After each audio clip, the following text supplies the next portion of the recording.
NEET தேர்வில் விலக்கு அளிக்க வலியுறுத்தி சென்னை சேப்பாக்கத்தில் பாமக இளைஞரணி தலைவர் அன்புமணி தலைமையில் உண்ணாவிரத போராட்டம் நடைபெற்று வருகிறது. நீட் தேர்விலிருந்து தமிழகத்திற்கு விலக்கு கோரும் சட்டங்களுக்கு குடியரசுத் தலைவர் ஒப்புதலை பெறும் விஷயத்தில் மத்திய அரசுக்கு தமிழக அரசு அழுத்தம் கொடுக்க வேண்டும் என வலியுறுத்தப்பட்டது.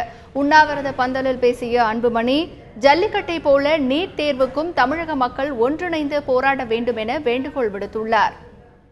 ஜல்லிக்கட்டு பிரச்சனை 6 நாள்ல சட்டம் கொண்டு வந்தாங்க. முடியாதுன்னு சொன்ன மத்திய அரசு மாணவர்கள் இளைஞர்கள் எல்லாமே அழுத்தம் கொடுத்தா 6 நாள்ல சட்டம் கொண்டு வந்த மத்திய அரசு ஏன் இது கொண்டு வர முடியாதா?